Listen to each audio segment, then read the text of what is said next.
తెలంగాణ సర్కార్ మరో సంచలన నిర్ణయం తీసుకుంది. మహిళల ఖాతాల్లో త్వరలో డబ్బులు జమ చేయనుంది. అభయహస్తం పథకం కింద 2009 నుంచి 2016 వరకు మహిళా సంఘాల సభ్యులు జమ చేసిన డబ్బులను తిరిగి చెల్లించాలని రేవంత్ ప్రభుత్వం నిర్ణయించింది. ఇక గ్రామాల వారీగా లబ్ధిదారుల లిస్టును రెడీ చేస్తుంది. 60 ఏళ్లు దాటిన మహిళలకు 500 రూపాయలు పెన్షన్ ఇవ్వాలనే ఉద్దేశంతో ఈ స్కీమ్ తీసుకొచ్చారు. అయితే 2018లో ఈ పథకం నిలిచిపోయింది. దీంతో అభయహస్తం స్కీమ్లో కట్టిన డబ్బులను వడ్డీతో సహా మహిళా సంఘాల సభ్యులకు తిరిగి ఇవ్వబోతోంది తెలంగాణ ప్రభుత్వం.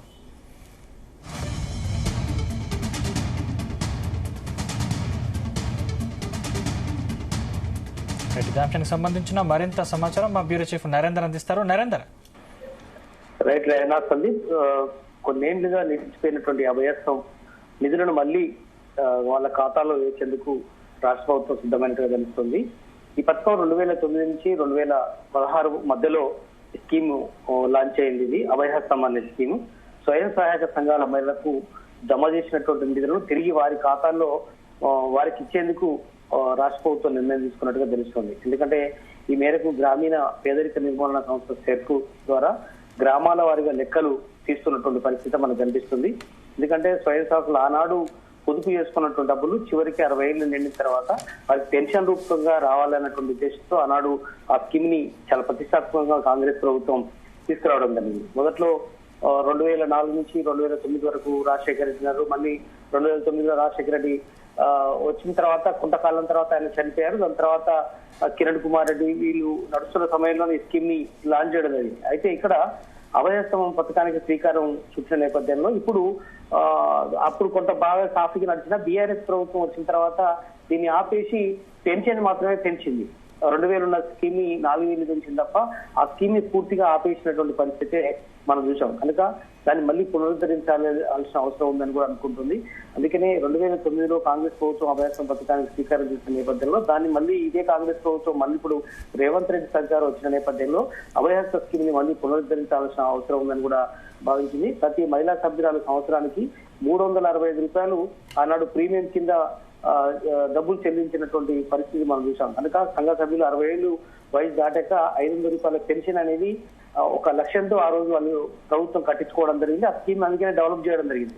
కానీ ఆ కుటుంబంలో అంతేకాకు 9వ తరగతి 10వ తరగతి ఇంటర్ అయితే చదువుతున్న వారి పిల్లలను కూడా ఏడాదికి 1200 రూపాయలు చెల్లించినటువంటి పరిస్థితి. సభ్యురాలు సహజ మరణం పొందితే 30,000, సమాజ చనిపోతే 75,000, శాశ్వత వైకల్యం అయితే 75,000, ఇట్లా వివిధ రకాలుగా ఆనాడు ఆ స్కీమ్ డెవలప్ చేసుకుంటూ వచ్చింది. బీఆర్ఎస్ ప్రభుత్వం ఆ స్కీమ్ తో పాటు ఇది కూడా 2018లోనే నిలిపివేసింది. కనుక ఆసరా పెన్షన్ మళ్ళీ ప్రారంభించడం, పింఛన్ సొమ్ము రెట్టింపు చేయడం లాంటివి కార్యక్రమాలను దృష్టి పెట్టింది. కనుక గతంలో అభయహస్తం భాగంగా కట్టిన సొమ్ము తిరిగి చెల్లిస్తామన్నటువంటి ఆలోచన ఇప్పుడు కాంగ్రెస్ ప్రభుత్వం చేస్తున్న కార్యరూపొందాలన్న ఆలోచన అయితే చేస్తోంది.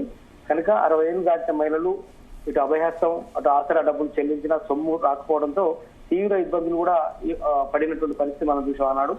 కనుక అవసాన దశలో ఉన్నటువంటి ఆసరా అవుతున్నటువంటి వాళ్ళందరికీ కూడా ఇది ఎంతో ఉపయోగపడుతుందని కూడా ఇప్పుడు భావిస్తోంది. కనుక బీఆర్ఎస్ ప్రభుత్వం నిలిపేసినటువంటి స్కీమ్ ని చాలా ప్రతిష్టాత్మకంగా మళ్ళీ తిరిగి ప్రారంభించాలనుకుంటుంది. 425 కోట్లు ఆనాడు చెల్లించేందుకు ప్లాన్ చేసింది. ఆ రోజు మొత్తం కూడా అది వడ్డీతో సహా దాదాపు 542 కోట్ల దాకా అయింది. కనుక 2022లో గత ప్రభుత్వం 152 కోట్లు మహిళల బ్యాంకుల ఖాతాలో కొంతవరకు జమ చేసింది. అది కూడా కేవలం సిరిసిల్ల, సిద్దిపేటలో జమ చేసింది అన్నటువంటి ప్రచారం కూడా కొంతవరకు ఉంది. అది పూర్తిగా సమాచారం రావాల్సి ఉంది. బట్ ఏదైనా కూడా అందరి ఖాతాలో డబ్బులు వేయాలి అన్నటువంటి ఆలోచన ఉంది. మరో 393 కోట్లు ప్రభుత్వం వద్దే ఉండే నేపథ్యంలో ఆ వడ్డీతో కలిసి 425 కోట్ల రూపాయల దాకా ఉంది. 393, 425 మొత్తం కూడా 425 కోట్ల దాకా ఉంది. కాబట్టి ఈ సొమ్ము మొత్తాన్ని లబ్ధిదారుల ఖాతాలో త్వరలోనే మహిళల ఖాతాల్లో వేయాలి. జిల్లాలు, మండలాలు, గ్రామాల వారీగా లబ్ధిదారులు ఎవరెవరు ఉన్నారు, దాంట్లో ఎవరైనా చనిపోయినారా, చనిపోతే వాళ్ళ పైసలు ఎవరికి ఇవ్వాలి, ఇవన్నీ కూడా పంచాయతీ రాజు అలాగే గ్రామీణాభివృద్ధి శాఖకు సంబంధించినటువంటి మొత్తం కూడా డేటాను సేకరిస్తున్నారు. దీంతో వారు క్షేత్రస్థాయిలో లబ్ధిదారుల ఎంపికను పూర్తి చేసిన తర్వాత ఆ ప్రీమియం సొమ్ము లబ్ధిదారులకు ఎంత ఇవ్వాలి, ఎంతమంది ఉన్నారు, ఇదంతా కూడా చూస్తున్నటువంటి పరిస్థితి మనం చూస్తున్నాం. ఏదైనప్పుడు కూడా ఆధార్ కార్డు ఆధారంగా కట్టినటువంటి పొదుపు అది ఏదైతే నెంబర్ ఉందో దాన్ని బేస్ చేసుకొని సభ్యుల వరుస సీరియల్ బట్టి ఖచ్చితంగా వారి సొమ్ము తిరిగి వాళ్ళ అకౌంట్ లో వేయాలన్నటువంటి ఆలోచన అయితే ప్రభుత్వం చేస్తోంది. బట్ వీటన్నిటిని చాలా సీరియస్ గా రాష్ట్ర ప్రభుత్వం స్వీకరిస్తుంది. ఎందుకంటే 2,000 రూపాయలు ఇప్పుడు ప్రజెంట్ పెన్షన్ వస్తోంది. ఇప్పుడు ప్రజెంట్ పెంచే ఆలోచన ఈ ప్రభుత్వానికి లేదు కాబట్టి వీలైతే మధ్యలో వాళ్ళని పెంచే ఆలోచన ఉండొచ్చు. కానీ పాత స్కీమ్ ని డెవలప్ చేయడం ద్వారా వాళ్ళ పైసలు వాళ్ళకి ఇచ్చినట్టు అవుతుంది. కట్టినటువంటి సొమ్మును తిరిగి డబ్బులు ఇచ్చే అవకాశం ఉన్న నేపథ్యంలో ఈ స్కీమ్ ని ఈ అభయహస్తం స్కీమ్ ని మళ్ళీ డెవలప్ చేయాలనేటువంటి ఆలోచన అయితే చేస్తున్నారు. Right thank you Narender.